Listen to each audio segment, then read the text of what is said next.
Well, welcome to It's a Sure Thing with your host, Diane Murray-Clements.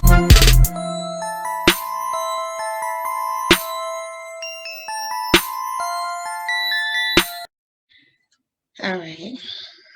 So today we're going to be talking with Miss Chesney Blue.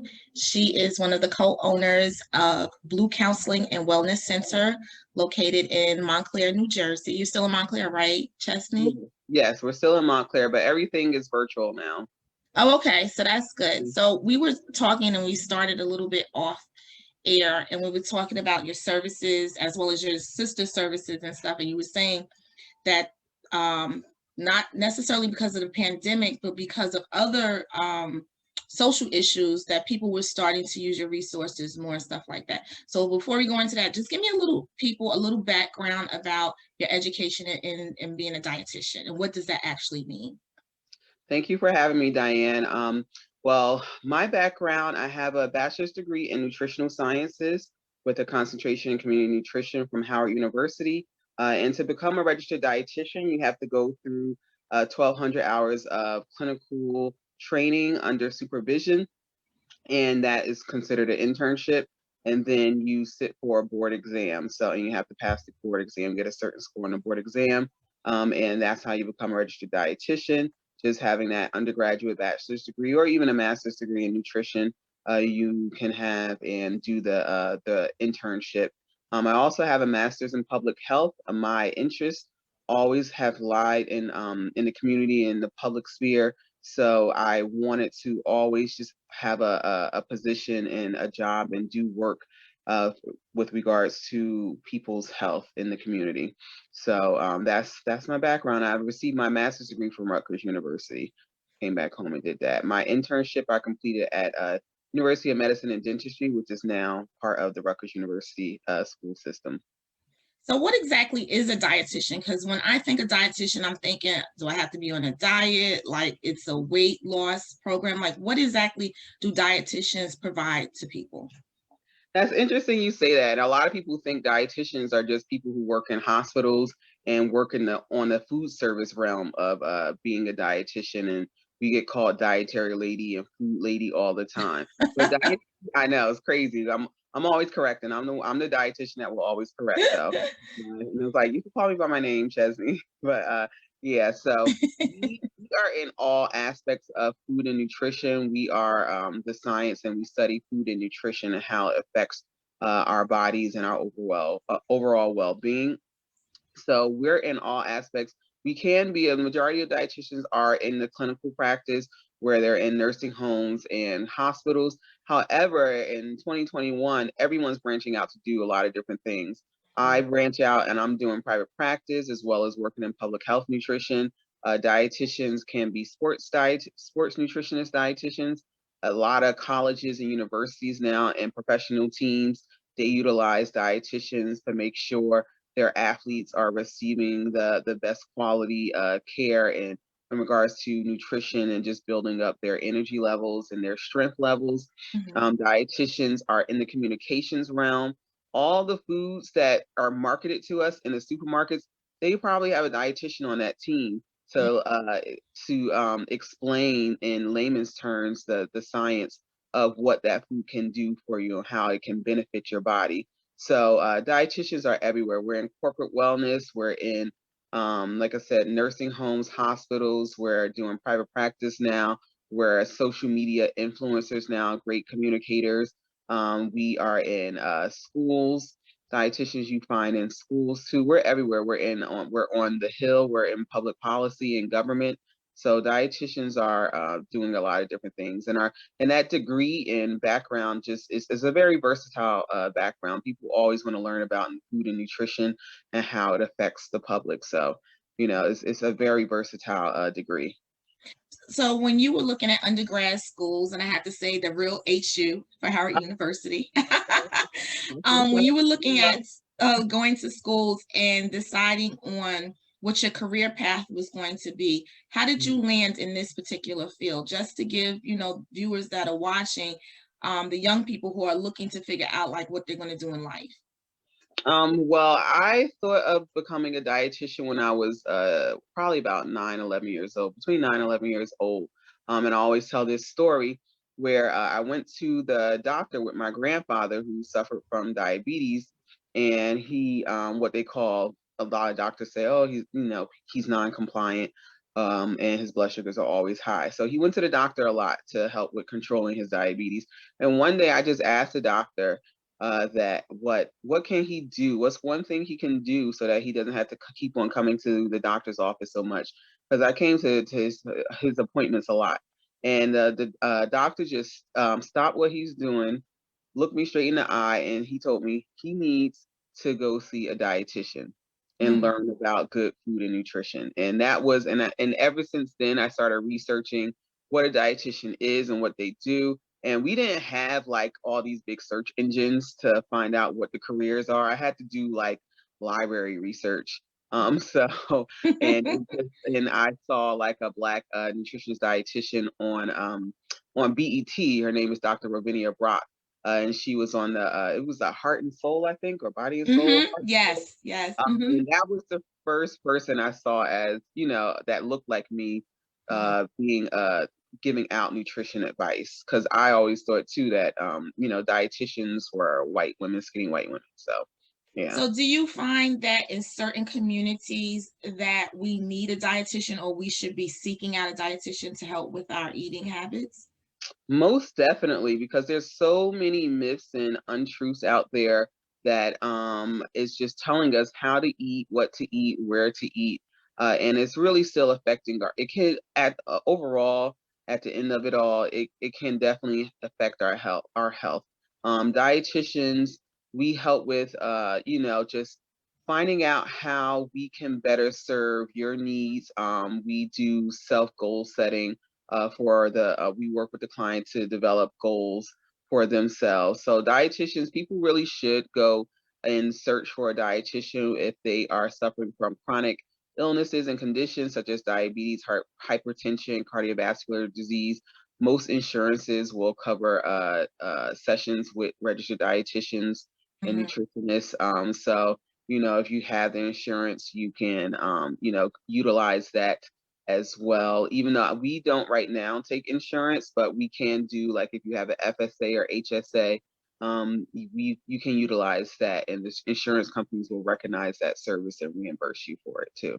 So yeah, but dietitians can help even if you're just trying to overall get well and be a little bit more healthier, and you want to get a little bit more energy. It's great to go to see a dietitian for that wellness visit. That's what, and under most insurances, if you don't have any chronic issues, it can be considered like a wellness visit for you to help with diet and just seeing how you can eat well. So does a dietitian mean that, or does it look the same for each particular person? Should everybody's goal be to a size 0 or a size 2, or it's more about other things? Because sometimes I think people focus on the size of people as Hmm. opposed to being healthy. I know there was a big campaign with Lizzo, and she was doing this campaign about I'm healthy at the size that I am. And then she got a lot of pushback from a lot of other people in social media, on YouTube, pushing back and saying you're not healthy because of the size that you are, that you're in denial, you're just trying to deflect from what the real issue is. What are your thoughts about that, about one size fits all type? I'm definitely not with the one size fits all. Even before it became popular and trendy, during my educational time when I was learning on how to become a dietitian, our professors and everyone that was teaching us is not always. I had good progressive teachers who just told us like one size does not fit all, and it's not about the weight all the time. That number on the scale, it could be a lot of different things about your energy levels, whether your knees hurt or not, trying to decrease that pain in your knees from your weight, looking at just a lot of things. If you're happy, mentally well, you have to look at other things besides the number on the scale. All part of that body positivity. I promote that on my social media platforms too. I'm a plus size woman as well, and some people may think like, oh, you don't know anything. because you're a plus size woman. But no, I was just like, I'm pretty smart and I got good grades as a student. So my size doesn't affect really my my brain and my absorption of knowledge either. So body positivity and intuitive eating and health at every size are definitely trending topics that I'm hoping will be here to stay, so that we can start really shifting and changing the focus of how thick we look, how big we look, or the number on the scale, because that's a really unhealthy, unattainable goal. Because that number on the scale, people in society look at the number on the scale and compare it to the BMI charts, and the BMI charts is definitely out of whack. It's not up to date and current, and it didn't really utilize a lot of people of color to develop those BMI charts. So everyone's body frames and based off of their ethnicities and culture are different. So the BMI is not accurate for society now. So hopefully with body positivity and health at every size, and also the intuitive eating movement, that will definitely change the focus and really try to change the way people see overweight, obese people, people of a larger size, and see people that it's not about looking so slender all the time. It's really about how you feel overall. Did your blood sugars go down? Your blood sugars can go down by healthy eating, but you still may not be the size 2 that you want to be. But that could be a goal to focus on. So there's a lot of different goals to focus on outside of that number on the scale. So Michelle Obama, when she was when her husband was in office, did this Get Fit program for the country. What do you think needs to be done in the school system? Because there's a lot of education that is necessary around food and what we eat and what traditionally we would have at a school lunch. I remember days of a cheeseburger and French fries, pizza, that frozen pizza that was so nasty but so good all at the same time. So how do you educate the kids so that they can take it back to their families to help them choose better options? Well, I think now in most school districts, they're doing a good job with promoting and teaching kids about nutrition now. They have different food service companies in there that usually will send a dietitian to evaluate and implement certain wellness programs and advertisement and marketing and things like that to promote more healthier foods within the system. So the schools that I've visited lately, they're pretty advanced with bringing better quality food into the schools for children to consume now. It's definitely not like always the frozen pizza anymore. Schools are starting to have salad bars in their cafeterias, even though I know they're not there now, but I've seen schools bringing those salad bars or just different types of bars of food, good quality food to help with nourishing students, because they're in the game too of making money. A lot of schools have food service management programs managing their food system, so they're in the process of making money. And for them to make money, they got to make sure the kids are eating, because if the kids don't like the food, then like they're in trouble. And they might not get that contract renewed too. So that's another incentive. But I think I think especially during COVID now, people are becoming more health conscious and well conscious, and everyone just really wants to provide their kids and their families with good quality food. So schools can continue to implement more nutrition education in health classes. I know in health and science classes now, they're starting to put that into the curriculums, and just continue to have a registered dietitian on the team to make sure kids are getting the quality and the adequate amounts of nutrients for good growth and development, while we're trying to find foods that are tasty for them too. So do you find that there are less food deserts now than there were before, where people are able to go into different pockets and find fresh vegetables and fresh fruits now? Or do you think it's still consistent as what it was prior to COVID? I think that's a good question. I don't know what the research is out there now saying in regards to how big of an issue is food deserts.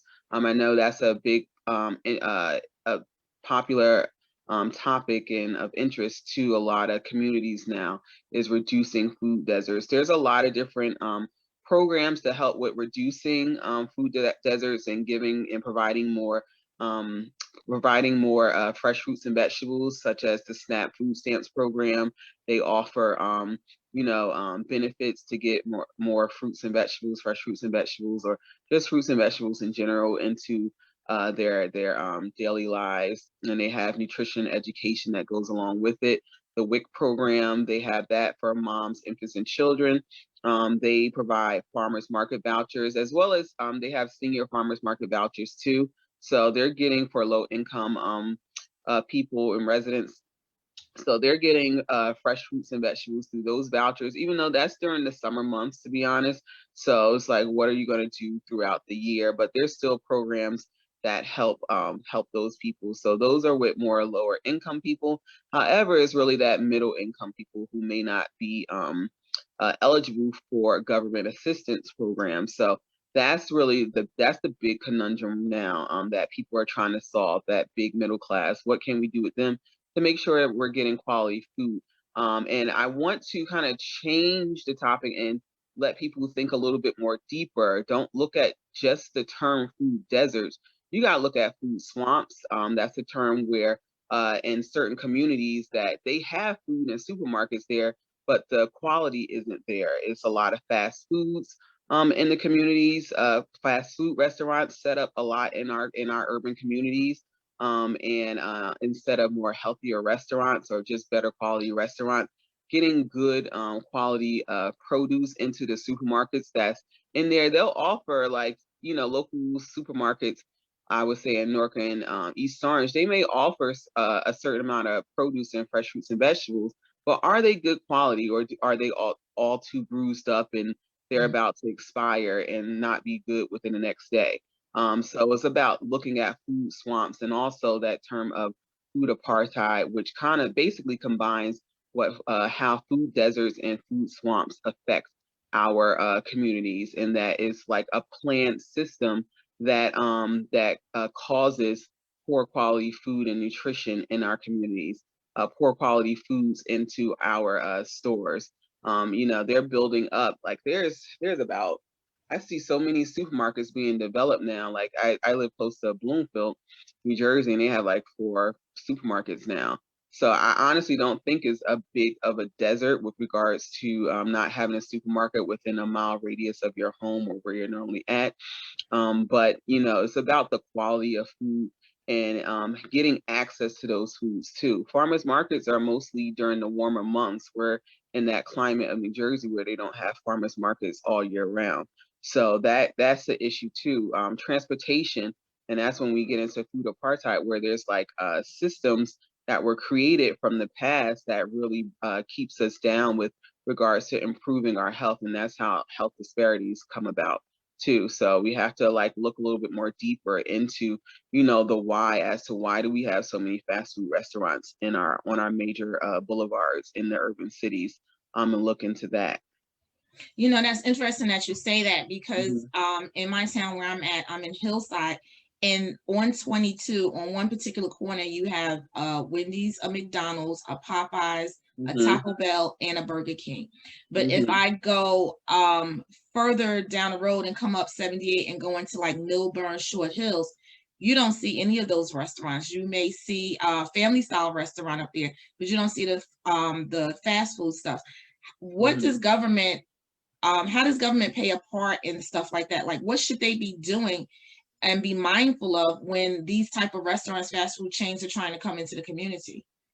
I'm glad you bring that up, and it's a topic that I discuss a lot during my day job, my 9-to-5 job, where I'm in the public health community nutrition realm. So it's interesting that we got into this topic now. But yeah, you're exactly right. And I used to live in that area too that you're talking about. I used to live in Union for about 5 years, and I noticed I'm coming from East Orange to Union, which is more suburban, and I'm going, like, most of the restaurants, they closed at 9 o'clock. When you're in East Orange, the rest of the restaurants, they're open till 12 o'clock or even later sometimes. So then you don't have access to that quick food. And sometimes it's not bad to go to the fast foods once in a while, but when that's like your only option, that becomes a problem. And everyone really, because we have to work and pay bills and stuff, everyone doesn't have time to do meal prep all the time. So that becomes a problem. So like, yeah, in those communities up in Union, like things close down by 9 o'clock. So you don't have access to that. A lot of suburban towns, they have laws and rules as to what types of businesses they want in their community, basically. And because they have more of an affluent resident in their town, they don't have to rely on the business taxes so much. So in urban communities, they rely too heavily on business taxes. I'm not sure how it is in Hillside, but it's the yeah. same way. Okay, so yeah. So in urban communities, especially like Newark, East Orange, Irvington, Orange, they rely heavily on business taxes because they don't have a high affluent a resident all the time to cover their bills, basically. So they utilize, and like whatever business that's good and is willing to pay these taxes, they're just going to take, they don't have a good screening tool, or they don't have rules and regulations as to what types of business, what types of restaurants can really come in their community. In more suburban neighborhoods, they have these rules and regulations where some of those communities, like Millburn and everything, they put on the books that they don't want drive-throughs in their communities. Absolutely. Companies try to come into their communities to ask that, to put one in there, but they refuse to have, like Millburn and Montclair. They don't have drive-throughs, so you have to. They don't. You know what? That's true. They don't. I never noticed that. And with you saying that, now I'm thinking the drive-through means that more people are coming through. It's like a higher traffic area. So there's not only are they selling more, but more people are coming to buy that particular type of food, as opposed to New Jersey's residents. We don't like to go into stores. We drive through everything if we can. So I can see the difference with the convenience and how that could hurt us. Do you think that government could regulate even on a local level in regards to what they put on their menus? Because I know at one particular time, I know McDonald's changed what they were cooking their French fries in. Wendy's changed their French fries. They're changing their deep fry methods, even though they're still frying the products. So do you think that that's an option too? Yes, definitely. Well, that was like a national push when they changed the oils and everything with the fries and the foods and stuff like that, removing trans fat out of people's diet, because there's like very strong evidence with trans fat causing, cardiovascular disease and things like that. So that was a national push. And usually national pushes come from either the federal government, or there may be some type of case that may come up within a particular state. And when it's ruled in one state, they kind of have to do it almost across the board, because businesses don't want to do one thing in one state all the time and then change up things in another state. So they try to just do it across the board. But yeah, government can definitely help with improving that. And it starts with the local government, the city councils, when developing ordinances and regulations and laws about getting more healthier foods on the menu. Or like now, the go-to that a lot of people did is, now you see calories on menus and things like that.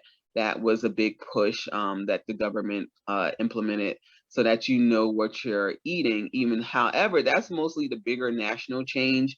Small mom and pops places, they're not required to do that. So that's one thing. But governments can possibly try to get more healthier foods.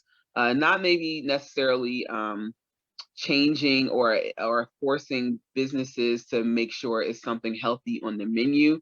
I'm not sure how that'll go over, but they can make a change by trying to bring in more healthier based and high quality food based companies into their communities, and get that business revenue from them. So just doing more footwork and trying to get more healthier foods into the community. Or they could stop agreeing to allowing a bunch of different fast food restaurants come into their communities too. They can set rules and regulations to do that too. I know it's hard, And and I grew up in a Black community. I grew up in East Orange. I know it's hard because you gotta weigh the pros and cons towards that. Like, you either bring in the fast food companies to help balance the budget, or we're gonna have to raise taxes. So I know it's hard, and we are already at we have a lot of different health disparities, and we're not coming to the game on a level field coming from a predominantly Black community or a predominantly Latino community sometimes too. But it's something that we have to just try to implement and work together with food and nutrition experts as to how we can make a healthier environment, a healthier built community for our residents. So for those people who are trying to watch what they eat and eat healthier, how exactly do they read the nutrition label? Because I have had several disagreements with my husband about per serving this amount and whether this is exactly for, like, I don't know how to read the label. Like, how does it, the daily value, the daily calories and percentages and all of that is very confusing. And then it's like a little small sentence and really tiny writing that says this is what this means, and then you go back to the top and like, well, this really what it means, or does this, so like, how do people go through it? And especially now, because this is cookie season for Girl Scouts, so anybody who is in love with Girl Scouts like me has stocked up on Girl Scouts, and I've had to even, my husband came and asked me yesterday, where the Girl Scout cookies on the counter? I was like, I gave them away. We had so many. I was like, this is not good, so I gave him away. He didn't look pretty happy about that. But yeah, so how do you actually read those nutrition labels? How do you figure it out? Good question. So yeah, they keep changing up the labels. So the new label gives a little bit more information.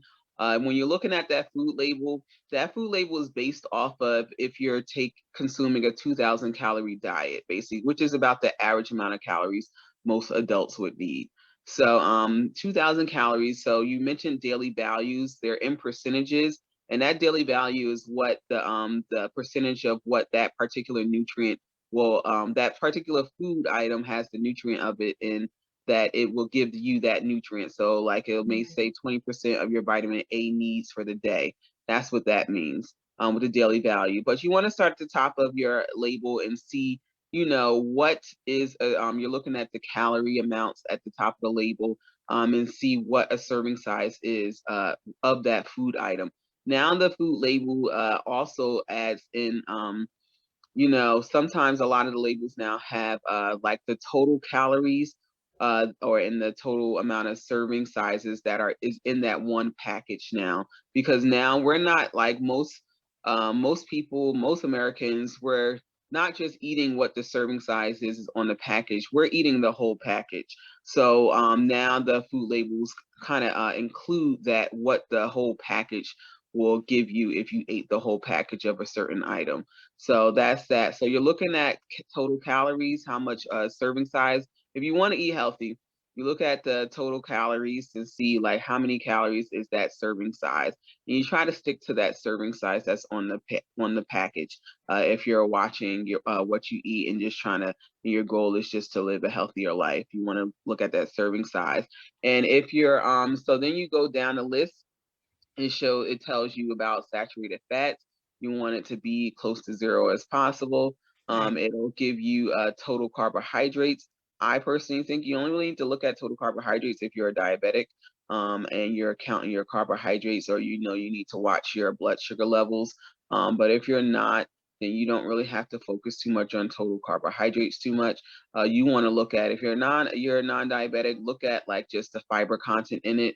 The goal is to try to get as much fiber as possible, because we don't, as Americans, we don't get enough fiber in our diet, and fiber is a very superfood nutrient that you can consume, where you'll get it from whole grains, fruits and vegetables, different types of complex carbohydrates. You'll receive fiber in. So you want to look at the fiber. The goal is to get, it should be 3 grams or more of fiber. That's how you know it's a high fiber food item. And then you want to look at the added sugars too. Now they add it on the labels, which I think is a good thing. What the added sugars are. You have your natural sugars that come from food, but then food companies do add sugar in. So you want to look at what that added sugar amount is. The goal There's no set real standard, but the American Heart Association tells you it should be like 10 grams or less. But that's going to be hard to find with if you have a carbohydrate-based type of food in regards to added sugars or like a juice drink or something like that. So I always say to go like look for something that's under like 25 grams or so of added sugar if you can. But 10 is the goal. 10 is going to be hard to find though on So, most of our food labels. so question, because I know the next thing is probably the sodium level. Mm-hmm. I don't want high blood pressure. So Mm-hmm. anything that says sodium, I'm like, I don't want it. So that's where the argument with my husband and I go into, like, is this the sodium per serving or is the sodium for the entire package? So all of those breakdowns that you just gave us with carbohydrates and the sugar, Mm-hmm. that is still pertaining towards the serving size as to how they listed it at the top. Is that correct? Or is that for the whole package? Yeah, it'll be for the serving size. Now the food label will have should have two columns on it now. So it'll give you the amount for the serving size now, and it'll give you the amount for the full package. Okay. It Okay. should have on there. So you're looking at mostly you're looking for like what the serving size is. And then if it does just have just for the full package, you just do a little bit of math to say like, oh, if I eat half of this package, then it'll be half of these grams or milligrams of sodium, something like that. But yeah, if you have a history, it's really all individualized. It's individual. If you have hypertension or kidney disease or something like that, you do need to look at the amount of sodium too. And you're looking at if it's for a snack, you want it to be under, and I'm pretty liberal with it, but it should be under about 300 milligrams. And then if it's for like your meal, if it's a packaged dinner or something like that, frozen dinner, you should try to aim to choose a meal that's like 600 milligrams or less.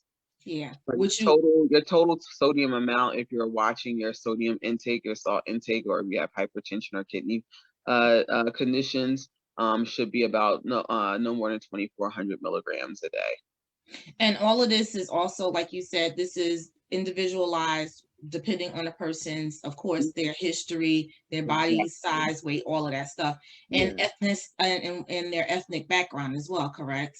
Not necessarily ethnic background. It really just Mhm. depends on like their health history, Mhm. and what's going on if they have other medical conditions, and that would be determined through like a nutrition evaluation interview that registered dietitians may have or the doctors may have with a person. So, so going back, so people know, I'm talking to Chesney Blue, and she is the co-owner of Give It to Them, and give them the address too, so they'll know how to find you and your website address, Chesney. Okay, our address is 1 Upper Mountain Avenue in Montclair, New Jersey. However, everything is virtual now, so we do have a HIPAA compliant virtual platform that we utilize to do video chats and conduct our appointments with our clients too. And it's Blue Counseling and Wellness Center, and our website is bluewellnesscenter.com if you want more information about our programs. So what type of services do you provide for the public at your wellness center? All right, so Blue Counseling and Wellness Center is a private practice that focuses on the physical, mental, emotional health of we center around Black women and their families, but we accept anyone and everyone into our practice. But we provide nutrition counseling, we do group coaching, and family counseling for nutrition, and nutrition education for others to learn about how to eat well, how to manage their whatever health condition that they may be suffering through right now. We also have mental wellness services too with my business partner. And her specialty is relationship and sex therapy. But she also counsels people who may have depression, anxiety, dealing with their sexuality. And she does couples counseling, individual counseling, group counseling as well. Great. So have you found because of COVID, your business has increased or decreased, or like how are things going for your business? Since COVID, our business has been doing really well. We have more clients than we had from 2019. So our business is doing well. Unfortunately, it did increase after the George Floyd incident, that Memorial Day weekend. And I just saw that Black people were just tired and fed up and wants to help work on building a stronger community for ourselves to protect ourselves and our family. So now people are looking for more Black practitioners that can relate to them, that can understand their cultural and ethnic needs with regards to their health and wellness goals. So we definitely have a lot of people have definitely come to us because we are Black women and we are from the community, and they can relate to us too. So they feel as though, you know, they'll get the right and proper service for the needs that they have. So it's definitely increased, which is it's a good thing. But the reason why it increased is like sad. But you know, Yeah. we're dealing with it. Absolutely. But it's great that it's a resource that people, because like Mhm. you said, people looking for resources for people that look like them, Yeah. that can connect with their concerns and their issues. So that's important that you guys are out there and able to provide those services.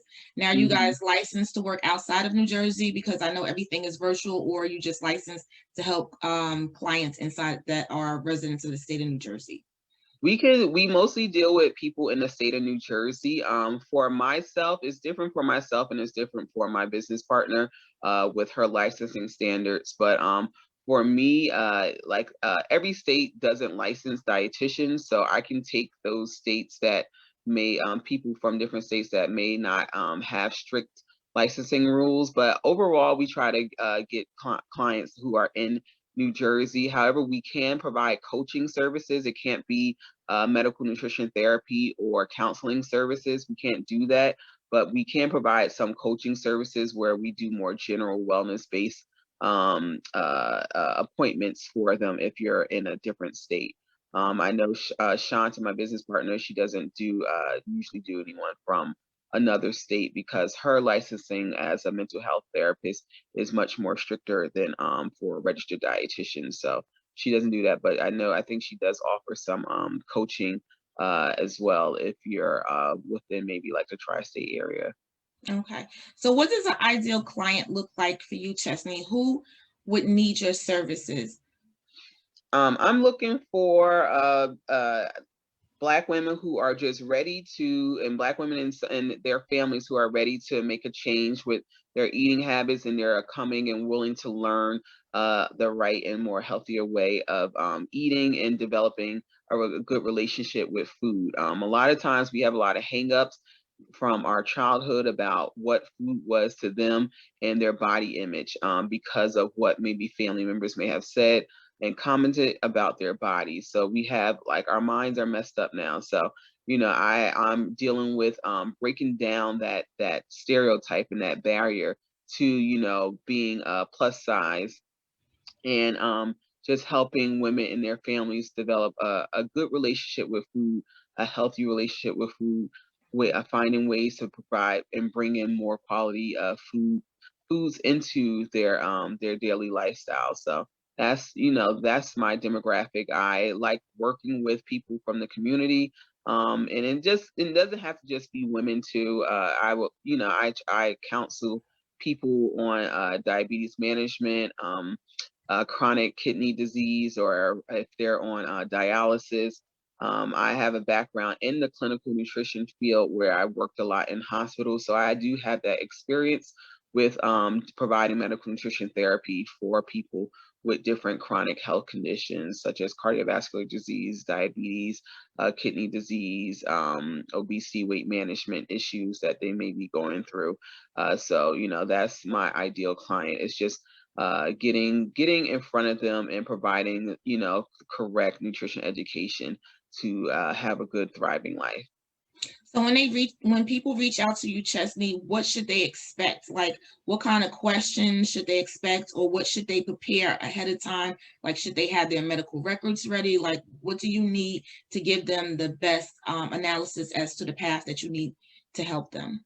If they're willing to share their medical records, that's fine. And we have a secure portal that they can upload their information to. If they their lab work, usually I'm looking at lab work. I ask questions. I try to do a 15-minute consult with people before we do the session. And I ask just questions about what are their wellness goals, so I could see what their mindset is and what we would have to work on throughout the process. Just getting a log of what sometimes I may ask people to write down what they eat for the last 3 days, right before the appointment that we may have, and just to get an idea, and I can analyze what they're eating throughout the days and what we can work on. You know, I just, when people call or email me, I set up the appointment. I do like a 15-minute consult with them to see what their wellness goals are and how I can help them too. As I don't know if I mentioned it earlier, but I provide education as to why fad diets, they work to an extent, but they're not sustainable. I'm all about providing a more sustainable approach to food and nutrition and healthy eating. So I'm not going to create a keto diet for you or anything like that, or an intermittent fasting schedule. You know, I understand all of that from my training, but I'm not going to do that because that promotes more disordered eating, and it's just not healthy for you. Yeah, it's funny that you mentioned that because they have some new ones out there, and I'm not even going to mention them and give them any light. They got the teas, they got the fast. I remember as a child, my mother went through, she was Jack LaLanne. She did Weight Watchers. She did Thin. Remember that Thin? Yes, yes. I mean, you name it, it's like they had it between that the different diet methods, the different exercise equipments that don't do anything. And you know, it's a big fad with people paying thousands of dollars for bicycles. I'm not going to mention them either because I kind of want one, but I kind of don't want one.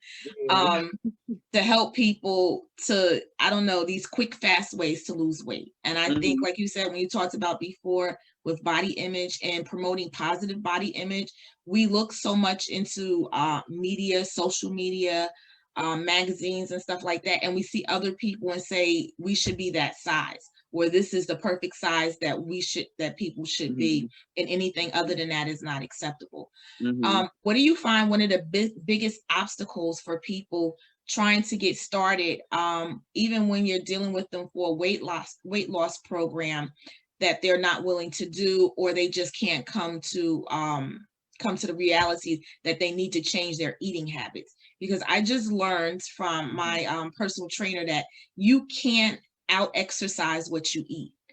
And I was like, that's like monumental. Like, you gotta, I don't know, patent that phrase, because I never thought about it that way. You know, you think you eat a donut, you go to White Castle or something like that, and I walk around the block and burn off the calories. Or I'll do this for the day and then that'll knock it out. But it doesn't really work like that with food. It's like some stuff really sticks to you and stays. So what are some of the obstacles that you find where people are hard for them to get over? Yeah, I agree. You definitely can't out exercise a bad diet. When people sometimes may ask, like, you know, I don't have time to focus on both. What should I really focus on, exercise or diet? I always will say diet. That's what will contribute to how your body is through what you put in it and what your diet is too. If that's what you're looking for, is weight loss or just body changing your body structure and everything. But I think the biggest obstacle, since I deal with a lot of people of color, and in particular Black people, we work a lot, and having that commitment to commit to changing your eating habits and just providing more better quality foods into your diet, it takes work. And through my counseling, I don't give like assignments, a bunch of 10 different things or a bunch of assignments to try to accomplish within the next 2 weeks. Usually I do like, okay, pick 1 or 2 goals that you want to focus on so that they can be more sustainable and that fits into your lifestyle too. If you're a person who works late at nights, you might have to sometimes go out to a convenience store or eat out to nourish yourselves.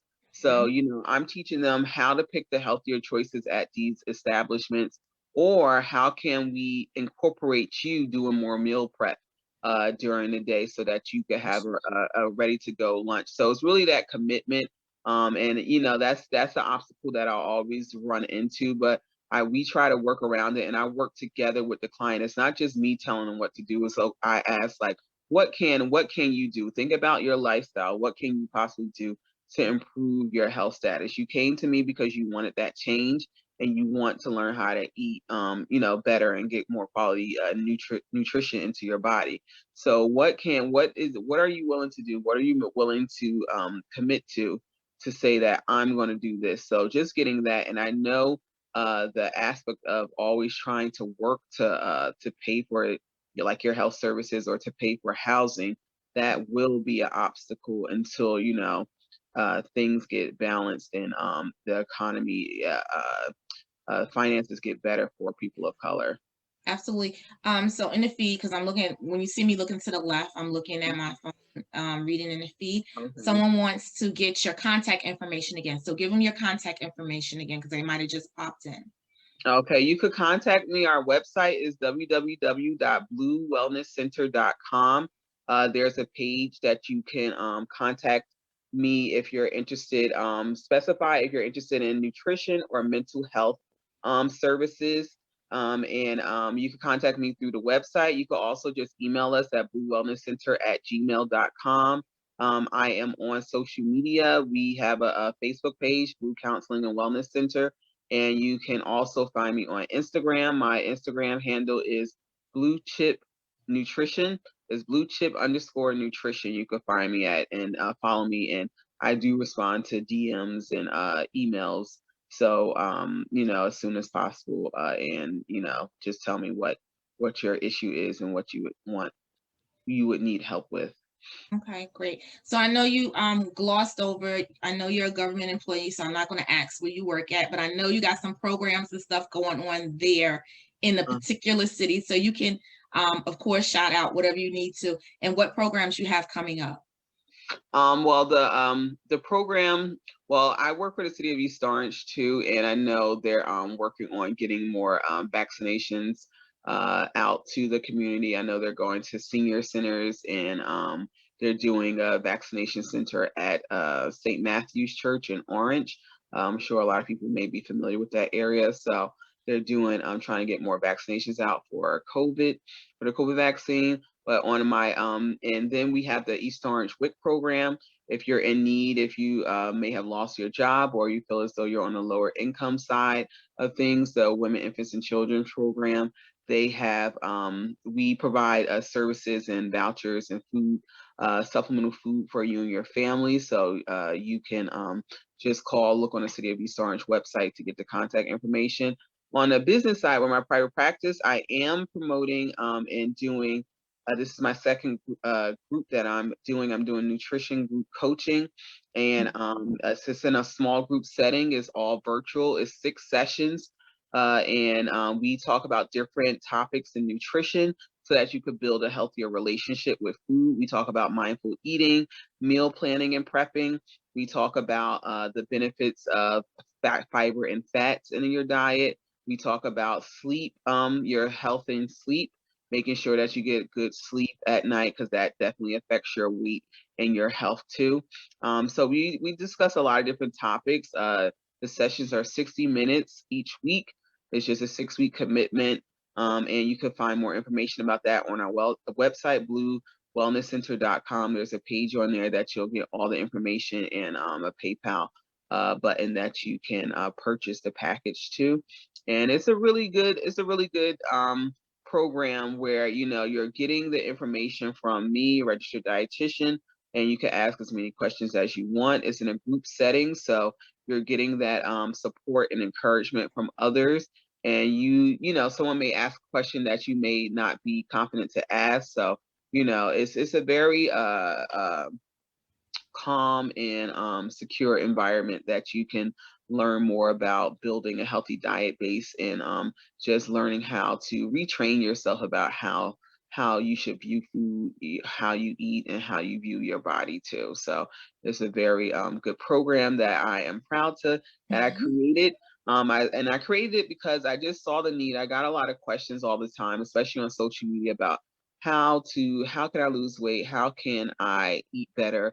And I realized that we have a disordered way of thinking about food, and it promotes more disordered eating. And I just think that this program can help you give you the basics and try to retrain your mind about how you view food and meals. So yeah, so definitely sign up. Yeah. And it's a free gift if you sign up too with it. We give out a free gift. Oh, that's nice. I think that's a good thing to have. You mentioned about what you said, it fleet. So is that food and sleep, or sleeping? No, I don't know what I said, but no, I talk about sleep health and how to gotcha your weight and everything. So it's 6 topics, and the 6 topics that we focus on each week, and the sessions are in the evening. And like I said, we talk about mindful eating, how fiber and fats are, how they can be incorporated into your diet for healthy eating. I do meal prep, how to navigate the supermarket, food and life. I have a session on food and life, on how to learn how to eat well and healthy when you're eating out, or if you're out drinking, partying, stuff like that. That's what I talk about in that session. And then the last one, I talk about nutritionist self-care and your sleep health. And we talk about, the aspects of how sleep affects what you eat too, and how you feel and how your body feels. So, those are the topics that we go over. And if you want more information, you could just shoot me an email or DM, and I'll be glad to answer your questions. Absolutely. So Chesney, I so appreciate you coming out today, talking to the viewers, sharing information about your business. Give them one more time, let them know where they can find you, phone numbers, email, website, everything. Thank you for inviting me, Diane. But our email address again is bluewellnesscenter.com, or you can email us at bluewellnesscenter@gmail.com. For social media, we have a Facebook page. You could just type in Blue Counseling and Wellness Center, or you could find me on Instagram at bluechip_nutrition. And you can follow me. I'm fine. My page is open, and just start following me, and I'll show you lots of different tips and nutrition education topics on my page, as well as I'm into the working out movement fitness kick now. So I'm doing a lot of cycling classes and strength training classes. So I usually post up videos about that too, and the benefits of that, and just staying well, being hydrated and everything too. So yeah. So you said cycling. Are you one of those cyclists from home? No, I don't have that Peloton and everything. Okay. I don't have that, honestly. I kind of want one, but I don't have it now. You and me both. I want it, but I'm reluctant. I'm reluctant at dropping $2,500 on the bicycle. I'm like, I don't know. I said, I don't want it to turn into a clothes rack. Yeah, exactly. Everyone says they love it once they get it. So I know a family member who has one too. But yeah, and I know they can be beneficial. I really like cycling. I picked that up before, probably back in 2019. 2019 I started cycling, cycle class, spin class. And it's really good, especially for someone who may suffer from knee issues and stuff. That may be a good exercise for you, or so that's pretty good too. Great. So, yeah. Well, again, thank you for coming out. Thank you for sharing your wealth of information. I so appreciate you, Chesney. You have a great day. Have a good Saturday too. Enjoy the rest of the weekend. Absolutely. Bye.